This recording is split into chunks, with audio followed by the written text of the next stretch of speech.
ਨਜ਼ਮ ਹੈ ਜੀ। ਅੱਛਾ ਧੀਆਂ ਘਰੋਂ ਤੁਰਦੀਆਂ ਹਨ। ਧੀਆਂ ਜਦੋਂ ਘਰੋਂ ਤੁਰਦੀਆਂ ਹਨ ਬੜਾ ਕੁਝ ਪਿੱਛੇ ਛੱਡ ਜਾਂਦੀਆਂ ਹਨ। ਧੀਆਂ ਜਦੋਂ ਘਰੋਂ ਤੁਰਦੀਆਂ ਹਨ ਬੜਾ ਕੁਝ ਪਿੱਛੇ ਛੱਡ ਜਾਂਦੀਆਂ ਹਨ। ਜਿਵੇਂ ਮਾਂ ਦੀਆਂ ਅੱਖਾਂ ਵਿੱਚ ਸਦੀਵੀ ਸਲਾਬਾ ਤੇ ਬਾਪ ਦੀ ਹਿੱਕ ਵਿੱਚ ਦਿਲ ਚੀਰਵਾਂ ਹੌਂਕਾ। ਬਹੁਤ ਖੂਬ ਦੀਵਾਨਾ ਜੀ, ਬਹੁਤ ਖੂਬ। ਤੇ ਘਰ ਵਿੱਚ ਸਦੀਆਂ ਪੁਰਾਣੇ ਖੰਡਰਾਂ ਜਹੀ ਉਦਾਸੀ। ਵਾਹ ਵਾਹ ਵਾਹ। ਧੀਆਂ ਜਦੋਂ ਘਰੋਂ ਤੁਰਦੀਆਂ ਹਨ ਤਾਂ ਬੜਾ ਕੁਝ ਪਿੱਛੇ ਛੱਡ ਜਾਂਦੀਆਂ ਹਨ।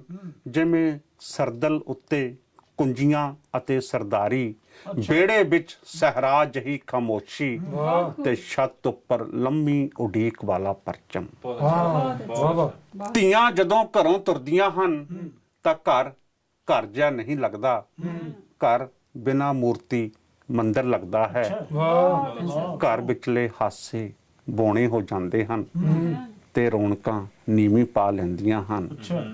ਧੀਆਂ ਜਦੋਂ ਘਰੋਂ ਤੁਰਦੀਆਂ ਹਨ ਬੜਾ ਕੁਝ ਪਿੱਛੇ ਛੱਡ ਜਾਂਦੀਆਂ ਹਨ। ਚਿੜੀਆਂ ਜਦੋਂ ਦੂਰ ਉੱਡਦੀਆਂ ਹਨ ਬੜਾ ਕੁਝ ਪਿੱਛੇ ਛੱਡ ਜਾਂਦੀਆਂ ਹਨ। ਕਿਆ ਸ਼ਬਦ। ਸ਼ੁਕਰੀਆ ਜੀ।